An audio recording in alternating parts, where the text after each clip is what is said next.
Okay. Thank you. All right, who's next? Is it Andrew? All right, Andrew Polstra, please give it up for Andrew. Scriptless Scripts with Mimblewimble.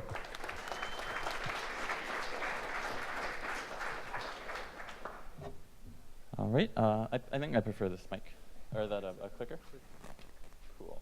What do I do? Are there two buttons here? Can I go back and forth?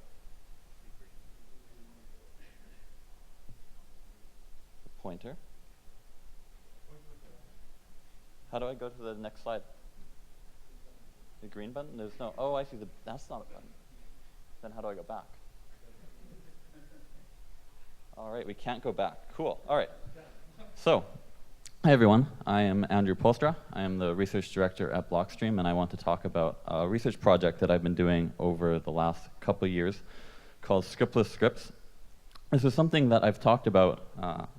This is something that I've talked about a fair bit over the last couple of years. This is something that started with Mimblewimble. It was sort of an invention of necessity on Mimblewimble, and then it turned out that the research that came out of this was useful much more generally, and it would transfer to Bitcoin and to other cryptocurrencies. And I started focusing much more on that and kind of left Mimblewimble behind.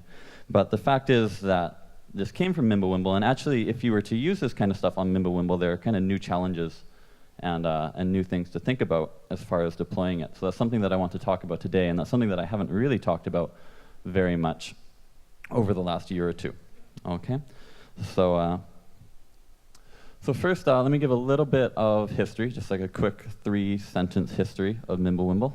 As many of you guys know, this was dead dropped anonymously sometime in the middle of 2016 by someone calling themselves Tom Elvis Gidesaur, which is a French name for Voldemort. It had no scripts in it. The closest thing to anything resembling Bitcoin script or Ethereum EVM were these digital signatures. And these were just basic cryptographic signatures used to demonstrate that people spending coins had the right to spend those coins. You couldn't do anything more elaborate. You couldn't do multi-signatures. You couldn't do like branches. You couldn't do time locks. You couldn't do hash pre-images. It wasn't clear that you could do something like Lightning, which requires some fairly intricate scripting support, let alone some of the crazy things that people have been deploying on various blockchains over the last few years. And Voldemort mentioned this near the end of his kind of text document / paper. He had a couple of questions, one of which was here, what script support is possible?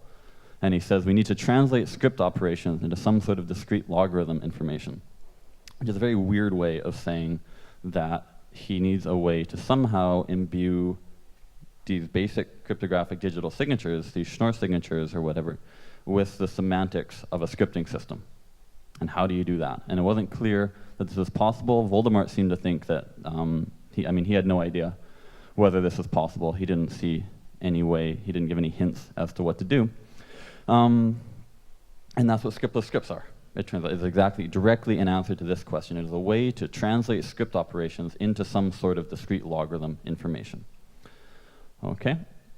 So this is not the slide that I wanted to include. I deleted the wrong slide when I was assembling these. But let me quickly say how Bitcoin and Ethereum and these UTXO-based cryptocurrencies typically work. You have the state of your blockchain consists of a giant list of what are called unspent transaction outputs, which are just amounts and some sort of cryptographic key associated to them. And in fact, it's more than a cryptographic key. It's actually what's called a script public key, some sort of script that requires some satisfaction in order to spend the coins. Typically, this just requires a digital signature, but it can require more elaborate things. It can require some certain amount of time is up. It can require hash pre-images, and so on and so forth. Okay? And this is kind of the functionality that we have in Bitcoin, that we have in a lot of things that we could not get in Mimblewimble. And some of the, and this comes with drawbacks. So we have all these nice features. We can sort of do whatever we want with these blockchains, but then there are these issues of scalability and privacy and fungibility and so forth that come with them. And it was sort of an open research problem on the Bitcoin side of things, is how can we improve the privacy and fungibility story without worsening scalability? And the cool thing about Scriptless Scripts is that it gave us quite a big privacy boost while actually improving scalability and fungibility. So let me explain now how Mimblewimble is different from these. So Mimblewimble is still a UTXO-based blockchain model. You still have a whole bunch of unspent outputs. When you want to spend coins, you need to select some of these coins from the list of unspent outputs. You produce a transaction which takes those coins as inputs, creates some new coins as outputs, destroys the old ones, creates new ones, and there we go. So here's a basic model of two Mimblewimble transactions. Okay, you see we've got a green and red input on this first one, and it creates an orange and blue output in the first transaction. The second transaction, same story. One interesting thing is that it's actually spending the same output here, this blue output. I guess I've got, you can't see it, but we're spending the blue output of the first transaction in the second transaction. Okay, and what's cool about Mimblewimble is that the way it works is not requiring all of the inputs have their script public keys satisfied, the way you would do this in Bitcoin. In fact, there are no script public keys. In fact, there are not even really public keys associated to the outputs. What Mimblewimble requires is that if you add these things up, and there's a notion of adding that you can use for Mimblewimble outputs that comes from confidential transactions, that's kind of an interesting algebraic property. The requirement is simply that if you add the outputs and subtract the inputs, the result will be 0 in terms of amounts. Of course, that's what it means for a transaction to balance. But because Mimblewimble outputs don't have amounts associated to them, they have commitments to amounts. What really has to happen is that when you subtract the commitments of your outputs from the commitments of your inputs, you have to get a commitment to 0. Okay, and I'm glossing over a whole bunch of cryptography that lets me add commitments to get other commitments and expect the underlying values to still be added. That's something called a homomorphic commitment that I'm not going to go into. But there's this neat algebraic property that you can add these commitments together. You want it to be 0. And this further neat algebraic property that a commitment to 0 is a commitment to 0 if and only if it is a multi-signature key. And there's kind of this bridging of two different cryptographic systems, the system of homomorphic commitments and the system of signatures. And that's where these two objects in the bottom right come from. These are called kernels. What they are these commitments to 0 that correspond to these two signatures. And so your Mimblewimble transactions they look like ordinary transactions, inputs, outputs, but they've got this kernel hanging off. And attached to the kernel is something called a kernel proof. A proof that this object, which anyone can compute by subtracting outputs from inputs, is actually a commitment to 0. And what that proof looks like typically is it looks like a multi-signature. So this proof, which is something required to establish soundness of the system, kind of doubles as a signature. It doubles as authentication for the system. It proves that these transactions were actually legitimate, that everyone involved in these transactions approved them, that they signed off on them. So here's where the cool part comes in. You can connect these two transactions. I said if you subtract the outputs from the inputs, you need to get 0. Well, if I subtract all the outputs from all the inputs across multiple transactions, I should get like a whole bunch of zeros added together. So first off, I can connect transactions together like this, non-interactively. I'll wind up with two kernels, but okay, I can do this. But now, these two this blue output and the blue input, now look like they're part of the same transaction. And in fact, algebraically, it would make no difference to the transaction validity if they were gone, right? I can just delete those. I had something on the right-hand side of my equation. I had something on the left-hand side of my equation. Or equivalently, I was adding something and then subtracting the same thing. It makes no difference whether I do that or not. I'm just adding a 0. So those blue outputs are gone. My kernels stick around, but those blue outputs are gone.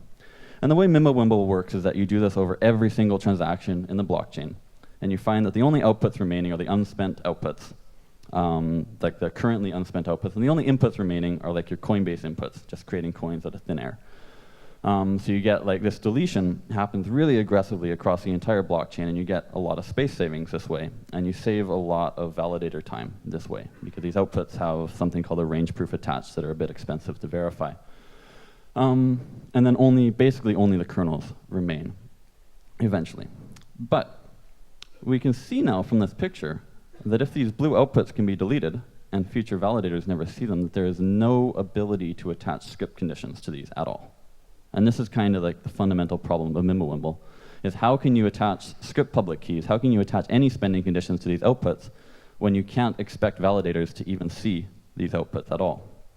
In fact, the only thing really that you can expect validators to see in the long term are these kernels. And these kernels, very frustratingly, you can see they're drawn off to the side there. There's nothing associating those kernels to those transactions. They're just these independent objects that just have these proofs attached to them showing that they are commitments to 0.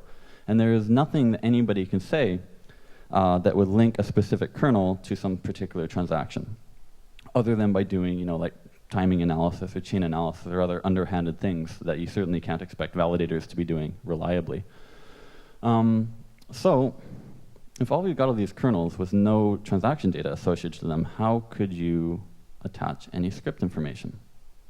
And now I'm going to switch from my pretty pictures and do a bunch of algebra and try to answer that question in a way that will give a hint at how cool this is and how cool it is that this is possible at all. So, what these kernel proofs look like are Schnorr multi-signatures. It turns out we talk a lot about Schnorr signatures in the cryptocurrency space. It turns out that if you have a Schnorr signature that signs your own public key, that's actually a proof of knowledge. It's a zero-knowledge proof of knowledge of your secret key. That's just kind of a neat trick. It just comes accidentally from the fact that a Schnorr signature is actually a Fiat-Shamir transform of the Schnorr zero-knowledge protocol. A Schnorr multi-signature is one created where multiple parties who have two public keys, let's just say two parties for now, and we'll talk about more parties later. Multiple parties add their public keys together, they get this new public key that is a sum of their public keys. This summing is sort of an elliptic curve operation. Spookily enough, it's the same operation that happens when you add these homomorphic commitments, but morally they're unrelated, kind of. They add their public keys together. And then when they want to sign, they basically create two independent signatures and then they add those signatures together. That's a bit of an oversimplification. Let me unsimplify one step and say there are two stages to this. To do a multi-signature, the two parties agree on a message. They exchange what are called nonces, which are this half of a Schnorr signature, which is basically like an ephemeral key pair that they're going to use just for the purpose of this signature. They exchange their nonces. They add the nonces together. They hash up their public key and nonce, and the sum nonce and their message and all that good stuff. And then they can produce their signature. So the two stages of interaction are first they exchange nonces, so they can agree on the sum and nonces, and then they produce the signatures. And the cool thing is once they've exchanged these nonces, and once they hash this all up, then the only way they can complete the signature, other than by restarting and doing a new one, is by producing a specific Schnorr signature. Each party creates a specific Schnorr signature, and they add those two together to get the final one. So what I'm trying to say here is that after the nonce exchange protocol, in some sense, these Schnorr signatures become unique signatures. This is a property that BLS has, for example, that normally we think Schnorr doesn't have as a randomized signature, but suddenly they become unique. At least each party can enforce uniqueness on the other. And using this uniqueness, they can come up with this extra secret, which I've called little t here, and they can actually encrypt some secret value to their partial signature before they give it to their counterparty. Okay, and then the algebra works out that the counterparty can verify that there's some secret that's been encrypted to the signature. And the way this encryption works is literally just adding in some finite field. You create your partial signature, you don't give it to your friend, you add the secret to it, and then you give that to your friend. And now your friend knows that if he learns the signature, he can subtract that off and get the secret.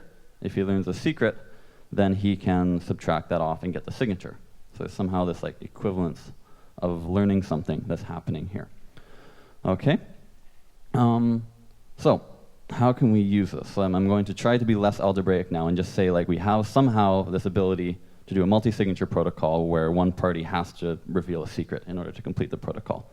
And then we run through this cross-chain atomic swap thing, and then I'll just back right up and just sort of talk about various different applications and features of this and try to talk about why this is exciting for more than just Mimblewimble.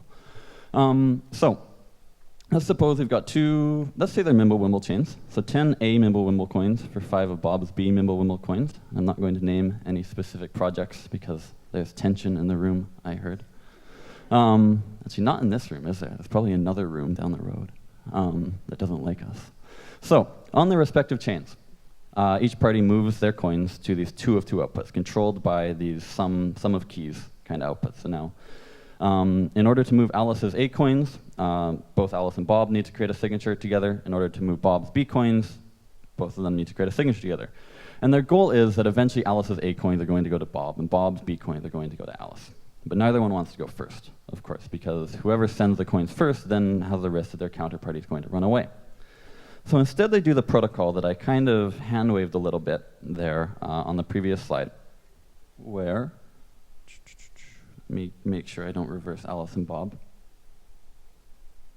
So Bob is going to give Alice what are called adapter signatures, these encrypted secrets, these secrets encrypted to signatures. Bob gives these to Alice on both sides of the chain. So they start signing to give Alice her coins, and they start signing to give Bob his coins in parallel. But before Bob contributes either of his signatures, he does this encryption thing. And now Alice knows, using the same secret, to be clear, now Alice knows that if she sees a signature giving her her coins, then, or rather, if she sees a signature giving Bob his coins, she will learn a secret. If she sees a secret, she can learn a signature giving her her coins. That's the idea. So at this point, Alice does her part of the transaction. She gives Bob a partial signature so he can take his coins. Bob will then contribute his partial signature, add those together, publish it to the blockchain. Alice will see that on the blockchain. She will subtract out all of the data she knows, and now she learns the secret that Bob had encrypted to her. Using that secret, she can then go decrypt a signature on the other blockchain that is giving her her coins. She adds her part to that, and then now she's got her coins. So here's how we enforce atomicity. It's just with these secrets that are encrypted into the signatures themselves. And the cool part here is that we aren't depending at all on what these signatures are signing. We aren't depending at all on the signature, on the blockchains these signatures support, supporting any sort of encryption or challenge reveal protocols or anything like that. We are secretly depending on lock times existing, just for backup reasons, and I'm going to talk about that in a minute.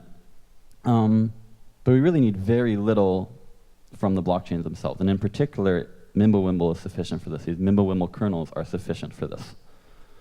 Okay. So I'm going to run through quickly a bunch of features that these things have that are actually better in a lot of senses than the way people have been doing this kind of thing on Bitcoin or on Ethereum, which is that you can do like really general things with this. This is actually true of Bitcoin. There's something called the zero-knowledge contingent payment, where the secret you reveal during the signing protocol, you can attach like a zero-knowledge proof that this secret is the encryption key to the location of buried treasure or something like that. And then you can create a protocol where you're atomically trading the location of buried treasure for Mimblewimble coins. You can also chain these things. So you can do like lightning kind of thing where you have multi-hop payment channels. And what's cool about this is that if you can deal with lock time somehow, and I'll talk about ways to do that, it means that you could get basically a lightning payment network on top of a Mimblewimble chain, which is something that for a very long time after the Voldemort paper came out, most of us in this room thought that that was probably impossible. It just really did not seem like the blockchain was exposing enough information to be able to chain transactions this way. And in doing so, there's kind of this reblinding property. You can exploit all sorts of neat algebraic structure that doesn't exist in the other ways of doing this, involving hash preimages and stuff. And you can get improved privacy properties, improved flexibility. You can join like multiple channels and like arbitrary DAG-shaped payment channel paths. You can do this kind of dynamically. You can have existing multi-signature outputs and then decide after the fact that they should be being used for these kind of adaptive signature-based protocols. And then let me say a little bit more about the privacy before I move on, which is just that we have a very strong privacy property here called deniability. And what that means is that if I take any two signatures that I can find laying around, I can find any two signatures on like the Grin blockchain, and I can invent my own secret encrypted value and just encrypt it to those two signatures and generate a complete transcript showing that those two signatures were linked in this way, that those are actually atomic transactions, and that there was some Alice and Bob somewhere that did an atomic swap with these two signatures. And the fact that I can do that with any two signatures on the chain says that actually these transcripts are meaningless. They prove nothing at all. So if you're concerned about the privacy properties of doing these atomic swaps, and this is something that you should be concerned about, especially if you're using these atomic swaps as part of a system like Lightning, where you're just doing ordinary payments and you don't want those payments and all of your financial contacts and a lot of your financial information to be very visibly and permanently correlated. This is a very good thing. This is a really important privacy property that actually we were struggling with in Lightning for quite a while. And then these other 2 points I mentioned a little bit, but I don't have time to go into in too much more detail. So let me quickly talk about the limitations here. One is that it really depends on Alice being able to look at the blockchain and subtract off her own contribution and Bob's contribution to get this remainder. So if you have 3 or more parties, then there's kind of these multiple things. There's like Bob's contribution and Carol's contribution, and it's hard for her to separate these.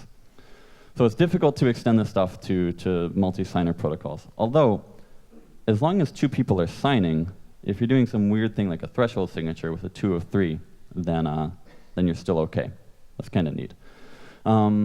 It depends on publication of complete signatures. I know Dan just said that one of his top 3 blockchain features was signature aggregation. Signature aggregation breaks this stuff. It's very frustrating. So I've been talking to some of Dan's students. We've been brainstorming ways to get around this. It seems very difficult. It's not clear that it's possible, but I mean, that's what we said about everything else that I've been talking about. So I no longer worry about things seeming impossible. And then finally, there's no clear way to do time locks. So let me do a quick interlude on witness encryption, which is my preferred moon math way of doing time locks. And then I was going to mention some ways in practice we can do time locks, but maybe I won't. I'm going to just gloss over those to give you guys time for questions. But I really want to talk about this. So I mentioned a couple slides ago that you can do something called the zero-knowledge contingent payment, where you are doing this adaptive signature thing, but rather than just like sharing a secret across 2 transactions so you can link the transactions, instead you imbue the secret itself with all sorts of cool stuff. You create a general zero-knowledge proof showing that this secret is the encryption key to some data that's a solution to some NP problem. This can be like a complete transaction on another blockchain, or it can be like a digital signature from some third party on some message. Or, I mean, in principle, I guess it could be like a proof that you found some satellite image that shows like the location of hidden oil reserves or something like that. There's lots of kind of cool, weird applications of zero-knowledge proofs that you can just tie into here.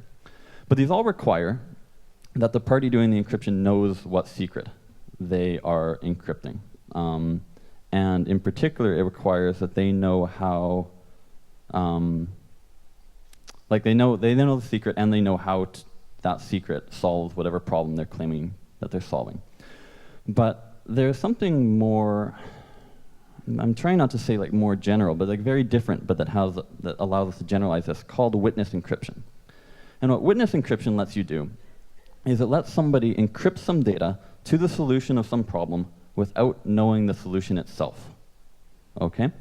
And this sounds like really moon mathy and impossible, and actually I would like to co-opt the term moon math, which we used a lot to describe zero-knowledge proofs in years past, and now like zero-knowledge proofs are like whatever, like we know how to do that. So here's something that's not whatever, and we don't know how to do. It's something called the witness encryption. So there was a 2013 paper by Garg, Gentry, Sahai, and Waters, who are the usual suspects for this kind of work, showing a way that you can do witness encryption with some technology called multilinear maps, which I'm not sure Dan will know. I'm not sure if there are any candidate constructions that aren't broken right now. But sometimes, for many months of each of the past several years, there have been ones that weren't broken. So maybe we'll get one that'll last.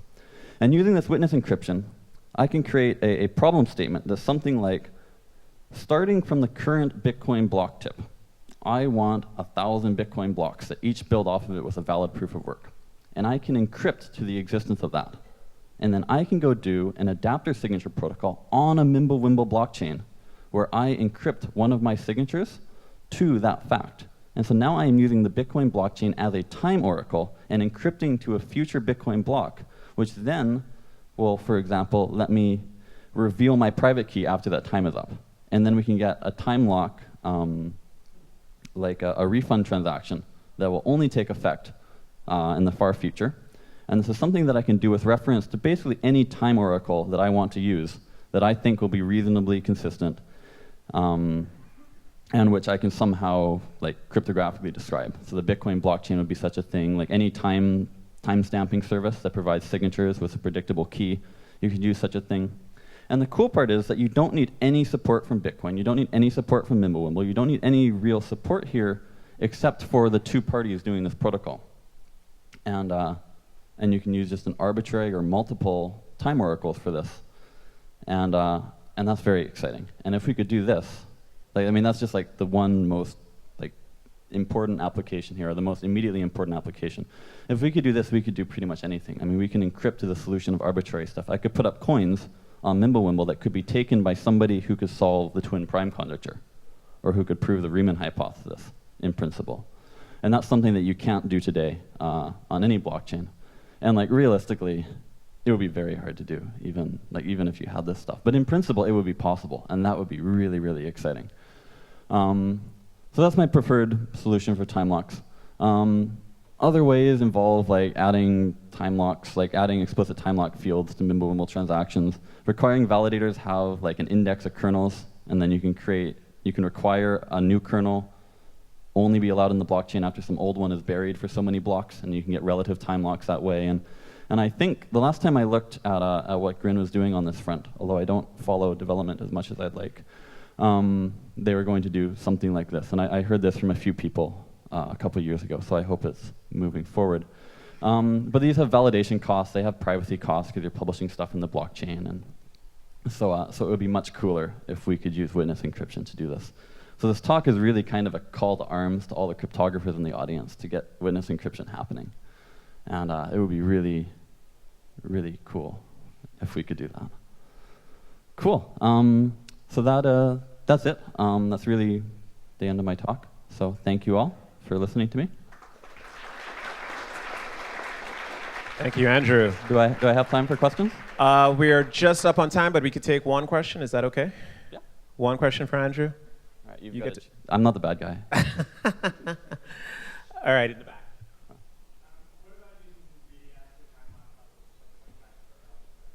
Oh yeah, that's a good question. So one way you could do time locks that might have been on my slide that I skipped forward really quickly is using a VDF. So there are VDFs which you can efficiently like create a zero knowledge proof associated to the VDF solution, and you can encrypt data to the VDF solution, and that's something you can do. So you could do this protocol. So say you want to reveal your secret key to your counterparty after like several days have gone by, with the goal being like your protocol should finish in 100 milliseconds. So certainly if a day has gone by, something has gone wrong, everyone should get their coins back. So you can then use a VDF, take the VDF solution, encrypt your key to that, and hand that to your counterparty. And if something goes wrong, your counterparty just computes the VDF, right? And then eventually, after a day of sustained computation, they will get the information and they'll be able to take their coins back. And what's annoying about this is that you've got to do that day of computation. And there are ways, I think, to outsource this. And I think it's like a part research, part engineering problem to have like outsourceable VDFs that you could have like some service that's just continually grinding on things. So that's one solution. It's a little bit ugly, right? Is really the drawback to that. Is that you have to have somebody doing continual computational work, even if it's only on one core. It's just continual work, just for the purpose of these backup transactions that hopefully shouldn't even be happening. And I guess that's it. Andrew, a round of applause, please. Thank you, Andrew. Thank you all. All right.